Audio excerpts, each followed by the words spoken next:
Kama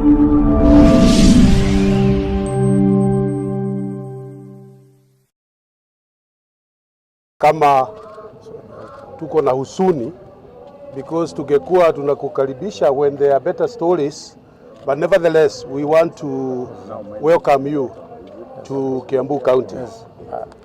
We want to assure you that yes, we shall not entertain any more impunity.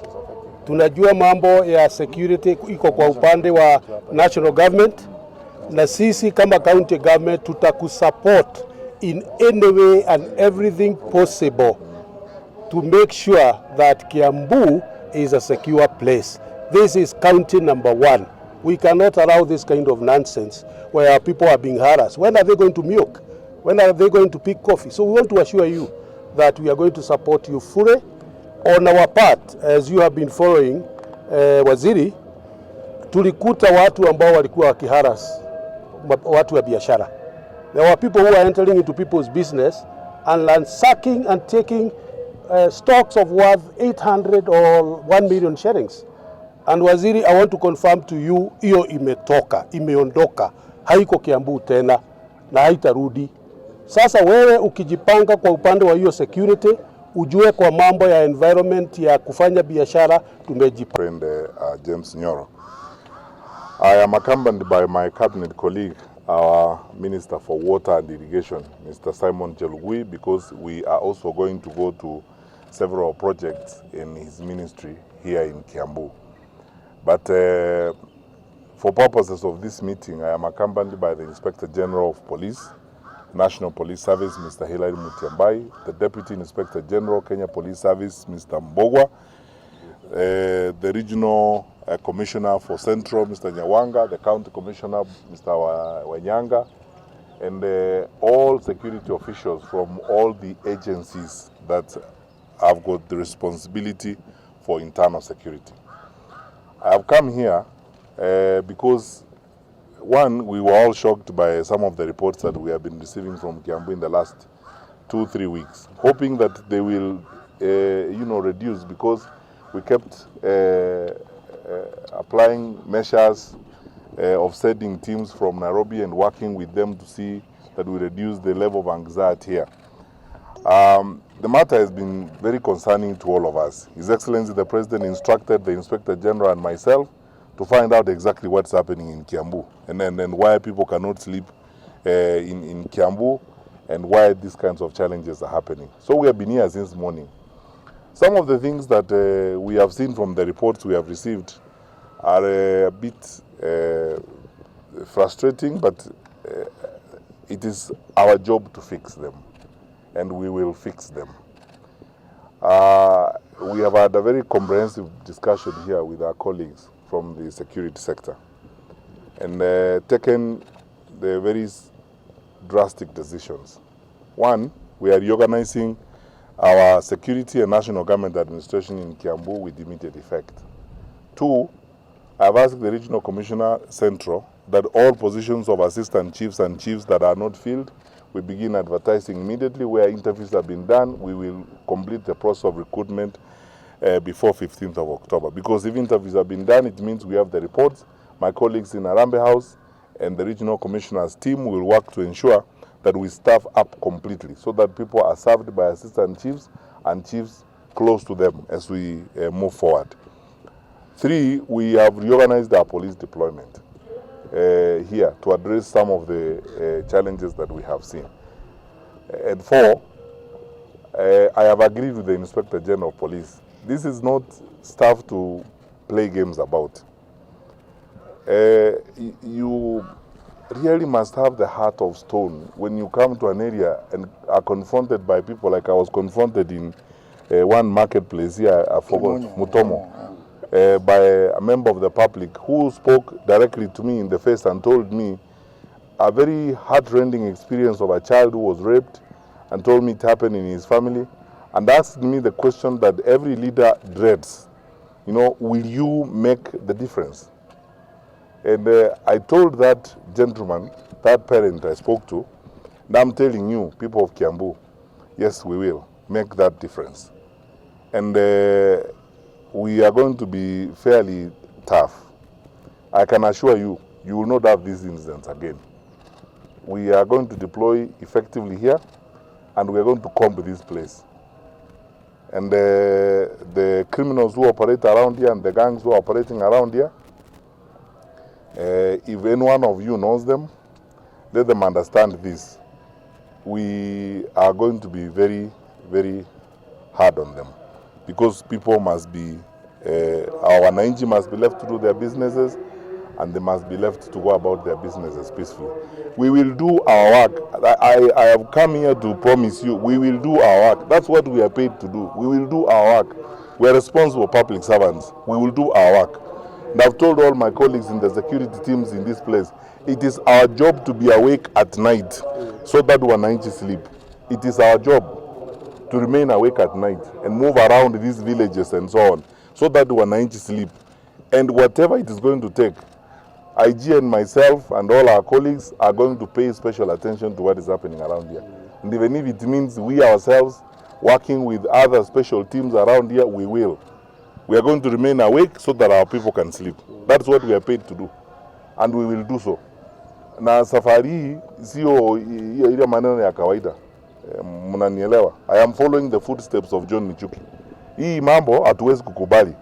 Watu kuteswa namna hii, kusumbuliwa hivi na hivi, na tunaelewa ni mambo gani inaendelea hapa. Lastly, Mheshimiwa, you have said it yourself. I want to ask our leaders, because there are certain dimensions of this. There are certain dimensions of this that are related to a little bit of politics. The law does not know position, status, and so on. And we will apply the law. It's as simple as that. We will apply the law. It doesn't matter the status of those who are doing this. We have talked about this thing again. And I want to say I am not going to apologize again to another group of people in Kiambu. And I'm not going to face another situation like the one I faced. You know, how do you feel when a parent confronts you like the one who confronted me in that marketplace? You feel like a failure, you know. When these things are happening, our children are being terrorized around by criminals, others are being brought around to make a political point. You make your political point wherever you want to make it. We have a constitution that allows you to do that. And you are free to go and make it wherever you want to do it. But leave the lives of our people alone. And let our people live peacefully, enjoy their lives, do their business, and so on. You hold all the views you want to hold. The constitution allows you to do that. But leave our people alone. Let people enjoy their lives. Leave our children alone. To try and terrorize people and cause pain so that you can make some point. I don't know what point you want to make. That we will not accept. And then as I said, we will do our work. And you know we actually usually do our work. We do our assignments. IG is here. We are promising you we will do our work. This thing will not happen again. And Kiambu, you'll be peaceful. We will supervise this thing ourselves and we are going to move forward on this matter. Hii kitu itaisha. God bless you. Thank you, President. When things like this happen and government tries to take some action, as politicians we bring a lot of shenanigans politically. I want to assure you, CS, we are behind you fully. And whatever action you take, even against us politicians, we are going to be fully behind you. Not just here in Gatudo, in Kiambu, or in matters of security. As we fix this country, we must protect our public servants, our public officers, from the shenanigans of politics.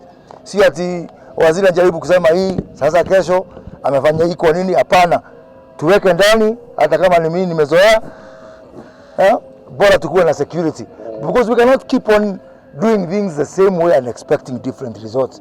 And even as we do the other things that you are doing with the president, to be able to bring peace in the country and an environment which we need to achieve development. Takuwa nyuma yako. Mimi hata tukimaliza hapa, hata ukitaka huko Kisii na Mombasa, tutaenda huko kupiga siasa to protect you guys in government, because we cannot be in the offices that you occupy.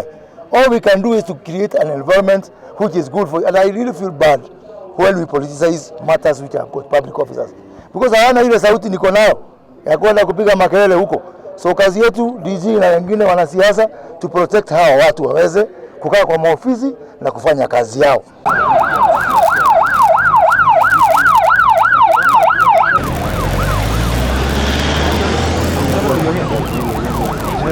Hey, Mwesh, how are you? Umekuwa mwana? Karibu.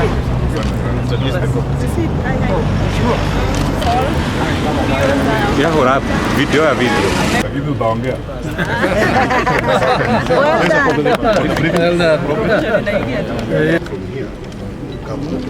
So this is where we are. So the program for this,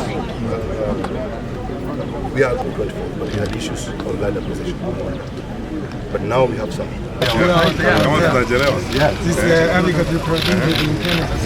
Mr. Sulu.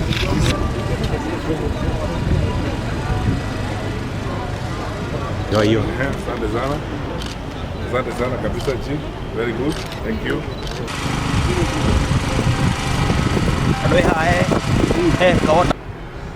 Ya, mokite.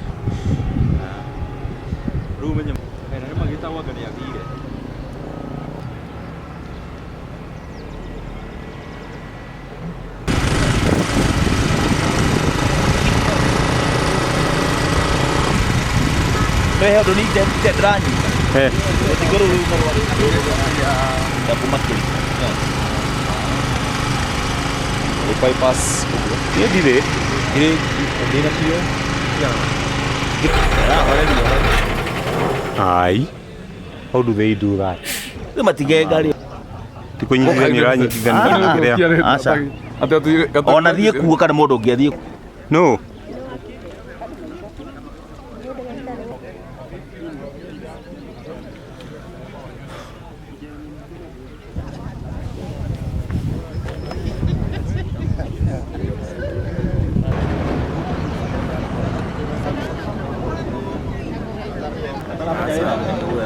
Haina kupresha tu no tuali tu kukuzaga.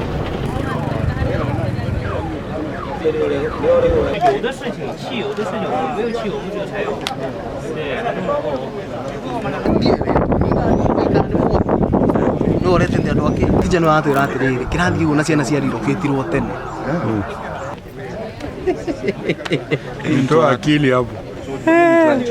Nitoa akili. Tunafurahia sana, siasa ameona. Najua tumekuwa na safari ngumu sana ya kusikizana na watu wetu. And I'm happy because ametuelezea kuwa ile pesa tunahitaji ya compensation ya phase 2 atahakikisha kuwa hiyo pesa itapatikana. Na wananchi wa hapa hawana shida. They are happy about the project. Ile tu shida kidogo ni maneno ya employment, na nataka kusema kuna committee already nimepata barua kutoka Earth Water. We form a committee ile ambayo itaangalia maneno ya kuajiri kazi na maneno ya supply ya material na locals. Kwa hivyo nataka kuambia watu wetu tutulie, tu support project, na tunashukuru sana kwa sababu rais wetu ni kweli tunaona maendeleo inafika hapa mashinani. Hata hiyo phase 2 inafuata, ile pesa ambayo imebaki tuko huko na lazima tuhakikishe kwamba tumeweka hiyo pesa. Katika hii eneo la Mount Kenya kwa mwaka huu ambao tukifika hapa tumeanzisha mradi huu wa Kariminu na barabara chungu mzima. Locals wa hapa ambao wanaweza fanya kazi ya kufunga mifereji waanze kutrainiwa saa hii. Ndio maana tunasema ile community social responsibility budget ya project kwanza ni mimi ningetaka itumike kutrain watu wa hapa ili contractor akitoka site tusiwe dependent on foreigners to maintain and sustain this project, kwa sababu most of the project in Kenya contractor akishatoka inabidi akae kwa hiyo project for 10 years, kwa sababu hakuna mtu ambaye ni mwana Kenya ama mwenye nchi ya area hiyo ambaye anaweza patiwa kazi ya kufanya ile kazi foreigners walikuwa wanafanya. Leo hivi tumeweza kupeana kandarasi na tulikuja hapa tuka hand over. The contractor is now about 5% working, and I believe we will manage this project meticulously. We will ensure every day, every minute is used to deliver this project, because tunataka maji ifike Ruiru, ifike Juja, ifike Nairobi na pia wananchi wa hapa. Mheshimiwa Wanjiku wa Kipe ameomba, na nataka kuhakikisha watu wa Katundu North kwamba tumechukua hiyo maombi vizuri sana, kwa sababu the people living upstream who are protecting and conserving the source of this water require the same source of water. I have also instructed the contractor to ensure that we don't lose a single minute.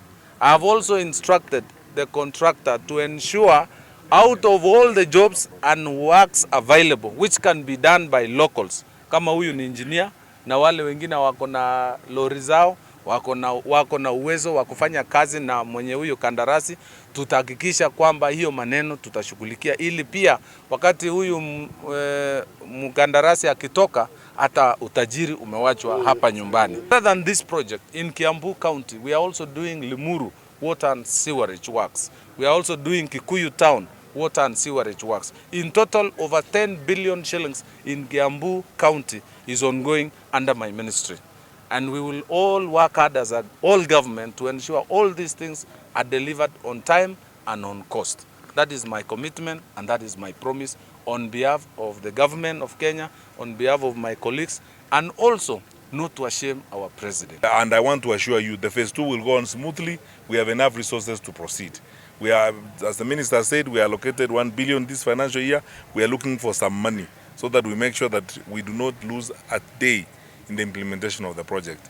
I want to ask all of you, because I can see a lot of you here are young, energetic people who are exposed. Please let us now have meaningful conversations within our communities, especially to support this project. You know, in many projects, especially in this part of the country, I must be honest with you, we are losing time because of succession. For example, we have money to pay for compensation, we are ready to pay compensation, but because of succession problems, there are so many court cases that are hindering our movement on project.